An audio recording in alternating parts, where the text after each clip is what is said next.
Hey guys, where's the camera? There's the camera. What's up, yos? We're doing Revelations 11 and 12 today. And this is the AMP version. And once again, the blessed book that keeps on blessing, whether you are reading it or hearing it. So here we go. The two witnesses. Then there was given to me a measuring rod like a staff. And someone said, "Rise and measure the temple of God and the altar of incense, and count those who worship in it. But leave out the court of the Gentiles, which is outside the temple, and do not measure it, because it has been given to the Gentiles," or the nations. "And they will trample the holy city for 42 months, 3½ years.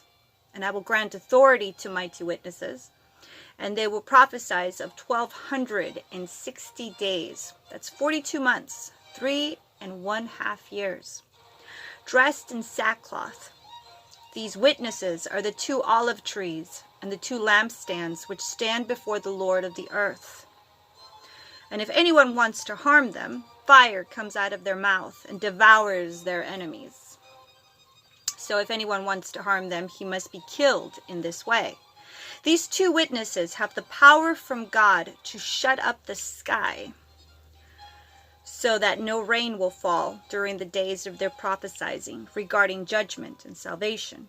And they have power over the waters, the seas, and the rivers, to turn them into blood, and to strike the earth with every kind of plague, as often as they wish.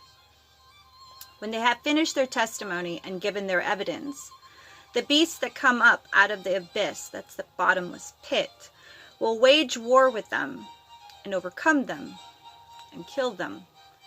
And their dead bodies will lie exposed in the open streets of the great city," that's Jerusalem, "which in a spiritual sense is called by the symbolic and allegorical names of Sodom and Egypt. There also their Lord was crucified, where also their Lord was crucified." Interesting. Those from the peoples and the tribes and the languages and nations look at their dead bodies for 3½ days, and will not allow their dead bodies to be laid in a tomb. And those non-believers who live on the earth will gloat over them and rejoice, and they will send them gifts in celebration to one another, because these two prophets tormented and troubled those who live on the earth.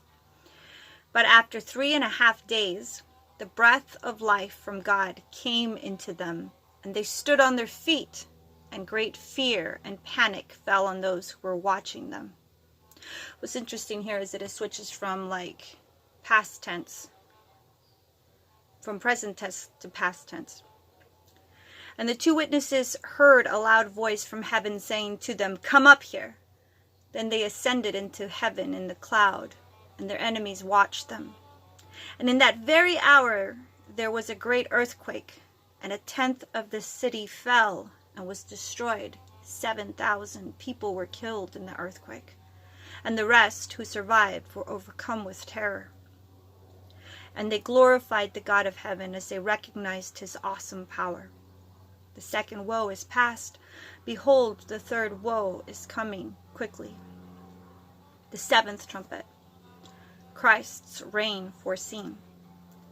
Then the seventh angel sounded his trumpet, and there were loud voices in heaven saying, 'The kingdom, the dominion, the rule of the world has become the kingdom of our Lord and of his Christ, and he will reign forever and ever.' And the 24 elders who sit on the thrones before God fell face downward and worshiped God, saying, quote, 'To you we give thanks, O Lord Almighty, the omnipotent, the ruler of all, who are and who were, because you have taken your great power and the sovereignty which is rightly yours, and have now begun to reign. And the nations, the Gentiles, became enraged, and your wrath and indignation came. And the time came for the dead to be judged, and the time came to reward your bondservants, the prophets and the saints, God's people, and those who fear your name, the small and the great. And the time came to destroy the destroyers of the earth." Oh, I like that. "And the time came to destroy the destroyers of the earth. And the people of God which in heaven, and the temple of God which is in heaven was opened, and the ark of his covenant appeared in his temple. The ark of his covenant. And there were flashes of lightning, loud rumblings, and a peal of thunder, and an earthquake, and a great hailstorm. Then Revelations 12, the woman, Israel. And a great sign, warning of an ominous and frightening future event, appeared in heaven. A woman clothed with the sun. This is the naughty beaver whole thing. And a great sign, warning of an ominous and frightening future event, appeared in heaven. A woman clothed with the sun, with the moon beneath her feet, and on her head a crown of 12 stars. She was with child, the Messiah, and she cried out, being in labor and in pain to give birth. The red dragon, Satan. Then another sign of warning was seen in heaven. Behold, a great fiery red dragon, Satan, with 7 heads and 10 horns, and on his heads were 7 royal crowns, diadems. And his tail swept across the sky and dragged away 1/3 of the stars of heaven and flung them to the earth. And the dragon stood in front of the woman who was about to give birth, so that when she gave birth, he might devour her child, the male child, Christ. And she gave birth to a son, a male child, who is destined to rule, shepherd all the nations with a rod of iron. And her child was caught up to God and to his throne. Then the woman fled into the wilderness, where she had a place prepared by God, so that she would be nourished there for 1,260 days. That's 42 months. That's 3.5 years. The angel Michael. A war broke out in heaven. Michael, the archangel, and his angels waging war with the dragon. The dragon and his angels fought, but they were not strong enough and did not prevail, and there was no longer a place found for them in heaven. And the great dragon was thrown down, the age-old serpent who is called the devil and Satan, he who continually deceives and seduces the entire inhabited world. He was thrown down to earth, and his angels were thrown down with him. Then I heard a loud voice in heaven saying, Now the salvation and the power and the kingdom, the dominion, the reign of our God and the authority of his Christ have come, for the accuser of our believing brothers and sisters has been thrown down at last. He who accuses them and keeps bringing charges of sinful behavior against them before our God day and night.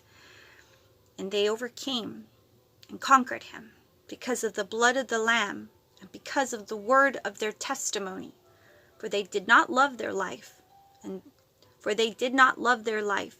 renounced their faith even when they faced with death. Therefore rejoice, O heavens, and you who dwell in them, in the presence of God. Woe to the earth and the sea, because the devil has come down to you in great wrath, knowing that he has only a short time remaining. And when the dragon saw that he was thrown down to the earth, he persecuted the woman who had given birth to the male child. But the 2 wings of a great eagle were given to the woman, so that she could fly into the wilderness to her place, where she was nourished for a time and times a half time. That's 3.5 years, away from the presence of the serpent, or the Satan. And the serpent hurled water like a river out of his mouth after the woman, so that he might cause her to be swept away with the flood. But the earth helped the woman. The earth helped the woman. And the earth opened its mouth and swallowed up the river which the dragon had hurled out of his mouth. So the dragon was enraged with the woman, and he went off to wage war on the rest of her children, her seed, those who keep and obey the commandments of God, and have the testimony of Yeshua, holding firmly to it and bearing witness to him. Okay, guys, we'll do 2 more chapters tomorrow. Much love. Mwah!